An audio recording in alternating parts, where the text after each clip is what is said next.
కర్రవాలా అన్నీ వచ్చాయా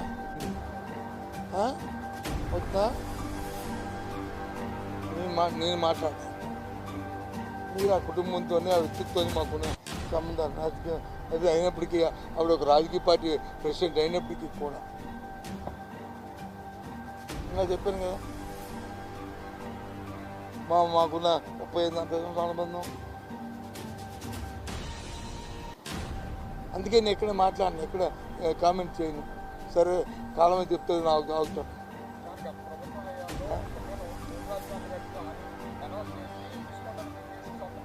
మింగేసి సొంత పేరు ఆయన రాసి ఇచ్చిమ్మనండి, ఆయన పేరుని రాసి ఇచ్చిమ్మనండి. అడుగుతున్నాను ప్రభుత్వాన్ని ఇచ్చిమ్మనండి, ఆయన రాసి ఇచ్చిమ్మనండి. ఆయన సొంత పేరు చేయండి. నిన్న కదా మీటింగ్ పెట్టారు మంత్రులు, అది ఎలాగా దాన్ని ఆదాయం సంపాదించాలని తెలియదు ఆ మాత్రం.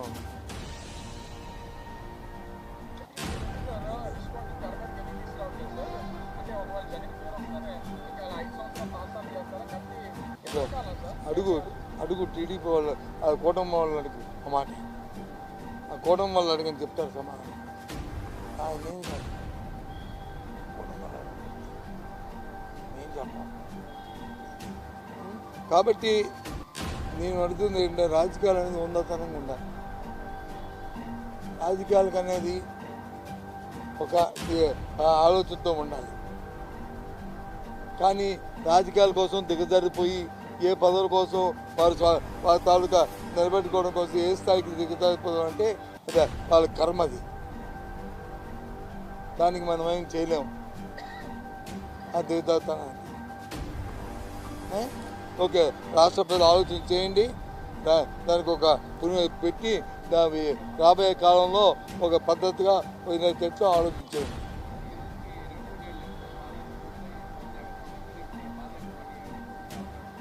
జగన్మోహన్ రెడ్డి గారి పాదయాత్ర త్వరలోనే ఆలోచించి డేట్ వచ్చి పార్టీ అనౌన్స్ చేస్తుంది. నెక్స్ట్ ఇయర్ ఈ ఇయర్లో అనేది ఇంకా డిసైడ్ చేయలేదు, చేసి ఆయన డిసైడ్ చేస్తారు త్వరలో. ఇది రాజకీయ పార్టీ విధానం, మా పార్టీ ఆలోచన, మా పార్టీ దీంతో మేము ముందుకెళ్తాం. ఓకే,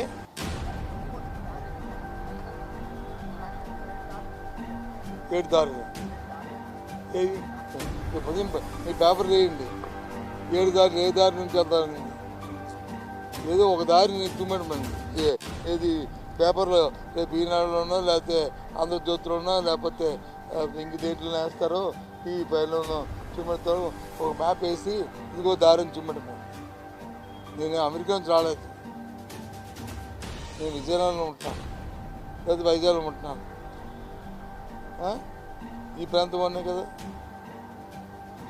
కాబట్టి మాకు తెలియని దారిలో ఏమంటే చూడండి. ఇప్పటికీ చెప్పాను, ఏదైనా ఒక నీట్ చూస్తాం మనం పెట్టేటప్పుడు దాంతో ఆన్సర్స్ కూడా చూసుకోవడం. ఒక పరిశ్రమ పెడతామంటే పరిశ్రమ కావాల్సిన ల్యాండ్ గురించి చేస్తామంటే వారికి ఇవ్వాల్సిన రిహాబిలిటేషన్ ప్యాకేజ్లు, కావాల్సిన మనీ, దానికి కావాల్సిన ఇన్వెస్ట్ కావాల్సిన అవసరాలు అవన్నీ చూసుకోవాలి కదా ముందు. అవి ఇవి సబ్మిట్ అయితే అవుతుంది, లేకపోతే ఎలాగవుతుంది. నేను నిన్న ఏం చెప్పాను, ఆ ఎయిర్పోర్ట్ని ఆ రోజు వచ్చి అక్కడ పెట్టాలని చెప్పి నేను అనుకున్నాం.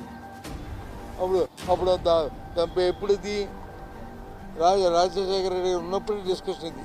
ఇక్కడ ఎయిర్పోర్ట్ని వచ్చి మార్చి ఎక్కడ పెట్టాలని, ఇక్కడ మన ఇది అచితాపురం 2 పెట్టాలని కొంత రామకృష్ణ గారు కూడా అడిగింది. అది వాస్తవం కాకపోతే అప్పుడే ఎంక్వైరీ దిగింది. ఆ తర్వాత వచ్చి ఎయిర్పోర్ట్ అథారిటీ ఆఫ్ ఇండియా వచ్చారు, కమిటీలు వచ్చాయి, చూసే భోగాపురం మంచి ప్లేస్ అన్నారు. ఆ తర్వాత ఆ ప్లేస్ అన్న తర్వాత వచ్చేప్పటికి నేను పీసీ ప్రెసిడెంట్, తర్వాత నేను పీసీ ప్రెసిడెంట్ కూడా అయ్యాను కాంగ్రెస్ అప్పుడు ఉన్నప్పుడు. అప్పుడు అనుకున్నాం. ఆ తర్వాత ప్రభుత్వం రాష్ట్రం వెళ్ళిపోయింది, ప్రభుత్వం చట్టం వచ్చి ఒక ఎయిర్పోర్ట్ ఇవ్వాలి అని అక్కడ కూడా వచ్చింది, ఇంటర్నేషనల్ ఎయిర్పోర్టు. ఆ తర్వాత తెలుగుదేశం పార్టీ వచ్చింది, తెలుగుదేశం పార్టీ బాగుపనులు పెట్టండి, ఆ అంతరాలకు మించి వేల ఎకరాలు వచ్చి ల్యాండ్ ఎక్విజిషన్ కావాలన్నారు. ల్యాండ్ ఎక్విజిషన్ చేయలేపారు. అన్ని వేల ఎకరాలు అవసరం లేదు ఎయిర్పోర్ట్కి, 3000 ఎకరాలు ఉంటే సరిపోద్దని చెప్పని అక్కడ ఉన్న ప్రాంతంలో ప్రజలందరూ కూడా యాక్సిడెంట్ చేశారు. వాళ్ళు ఆయంలో 300 ఎకరాలు మాత్రమే వాళ్ళు ఎక్విజిషన్ చేయడం చేశారు, చేయలేపారు. ఆ తర్వాత మా ప్రభుత్వం జగన్మోహన్ రెడ్డి వచ్చారు. 2800 ఎకరాలు మేము వచ్చి ఎక్విజిషన్ చేసాం. దానికి కావాల్సిన డబ్బుని, దానికి కావాల్సిన అవి ఇచ్చి టెండర్కి వెళ్తే జిఎంఆర్ వచ్చి టెండర్లో కల్పన ఇచ్చారు. వాళ్ళు వచ్చి చేశారు, ఫౌండేషన్ చేశారు. రేపు ఆగస్టులో ప్రారంభం చేస్తారు.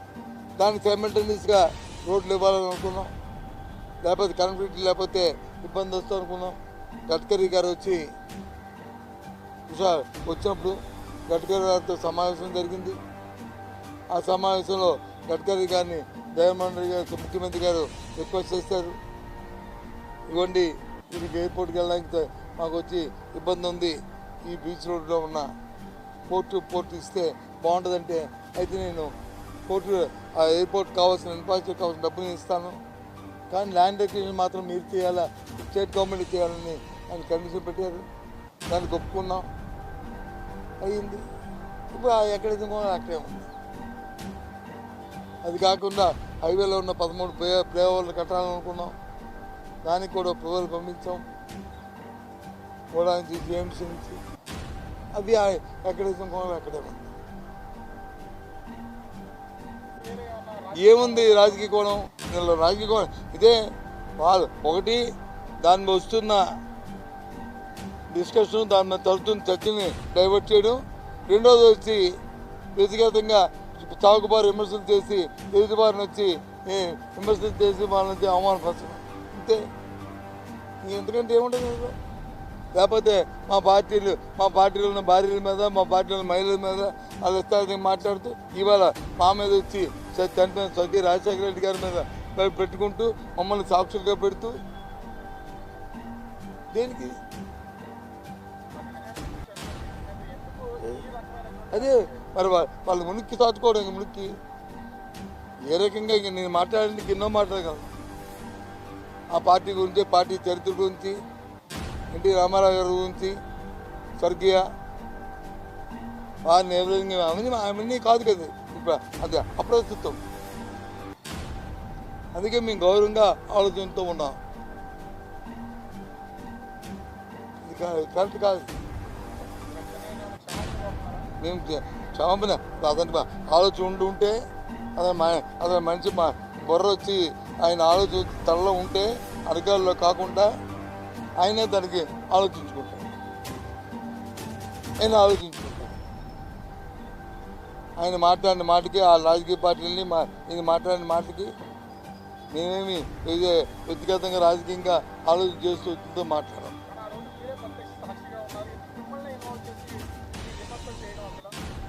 ఆయన ముందుకు కాపాడుకోవడానికి ఆయన పార్టీలో ఆయన ఏదో పేపర్లో చూశాను నిన్న మొన్న, ఏదో మార్పులు చేర్పులు జరుగుతాయటని. ఏమో ఆయన తరఫు కాపాడుకోవడానికి. వ్యక్తిగతంగా నన్ను ఏమన్నా పర్వాలే, నా ఇబ్బంది అంతా నేను ఎందుకు ఫీల్ అయ్యానంటే, ఇప్పుడు ఎందుకు బాధపడినంటే రాజశేఖర గారిని అందుకు ఆయన ఎప్పుడూ నేను అసలు ఆ విషయాన్ని నేను ఆ రోజు నుంచి ఈ రోజు వరకు ఎప్పుడు ఆయన పేరెత్తి ఏ సభలో కూడా మాట్లాడు. ఆయన ఆ కారణార్థం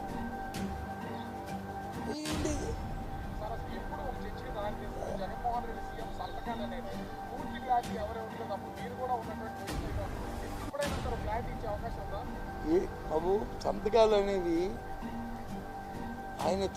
ఆయన అయిపోయి మేము అయిన తర్వాత, ఇంటికి వచ్చిన తర్వాత మళ్ళీ నేను వచ్చి కర్నూలులో ఉన్నాను. వాస్తవం చెప్తే బతికే ఉన్నారు నాతో ఉన్న వ్యక్తులు.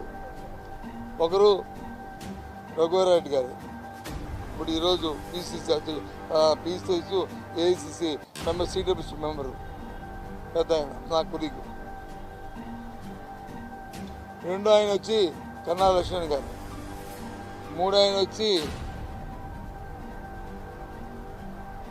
మన ఉన్నారు మంత్రులు, ఇప్పుడు ఆ క్యాబినెట్లో మంత్రులు, వాళ్ళందరూ అడిగి చెప్తారు. వీళ్ళే ముందు అమ్మో జగన్మోహన్ రెడ్డి నేను కాదు, అందులో నేను లేదు, జగన్మోహన్ రెడ్డిని పెట్టాలి ముఖ్యమంత్రి అని చెప్పి ముందు ప్రతిపాదించింది వీళ్ళు.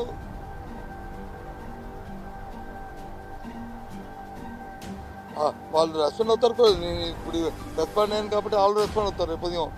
అది అవునా కాదా, అబద్ధమా నిజమని మనం ఎవరు మనసు వాళ్ళది. ఇంక నేనన్నాను, ఎందుకు తొందరపడి మీరు ఆ పేరుని మీరు ప్రతిపాదిస్తున్నారు, ఆగండి, వెయిట్ చేయండి అన్నీ.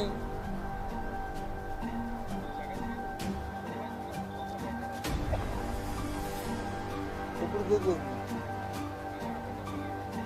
మొదటి రోజు నాడు ఫస్ట్ డిస్కషన్, మా డిస్కషన్లో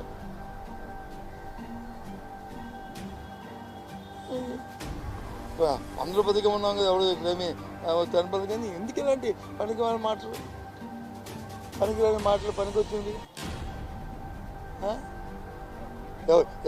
ఎవరికి ఎత్తి ఎవరైనా చంద్రబాబు నాయుడు 4 సార్లు ముఖ్యమంత్రి అవుతాడని కోరుకున్నాడా?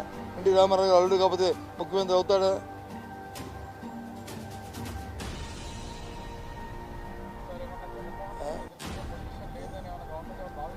మైన్స్ పెట్టి ఇలాంటివన్నీ తీస్తున్నారు ఇవన్నీ వాస్తవాలు. నేను వాస్తవాలు నిజాలు ఇవన్నీ కాదు కదా, నేను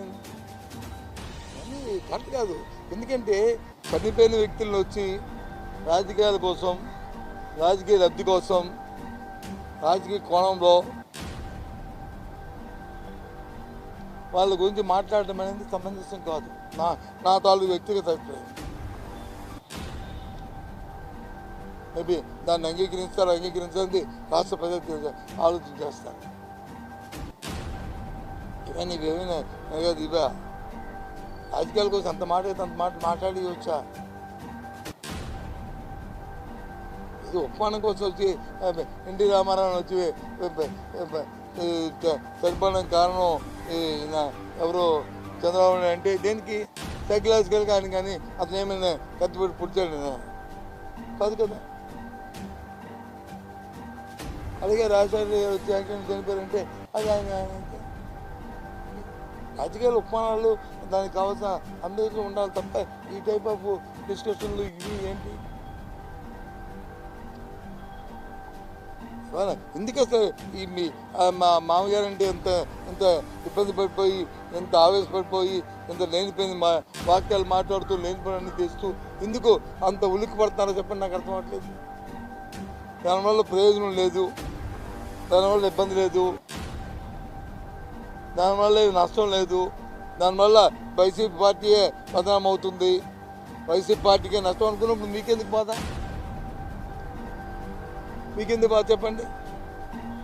ఎందుకు మంత్రులందరూ గంటకి మరి ప్రెస్ మీట్ పెట్టి ఇష్టొచ్చినట్టుగా మాట్లాడుతున్నారు? ఎందుకు మాట్లాడతారు? ఇష్టొచ్చినట్టుగా చెప్పుకుంటున్నారు చెప్పండి. జరుగుతుంది సార్, కాలం నిర్ణయిస్తుంది, జనం నిర్ణయిస్తారు. మీరు మేలు చేస్తే, మంచి చేస్తే జనం ఆలోచిస్తారు. చేసిన పని చెప్పుకోండి, అడుగుతున్నాడు.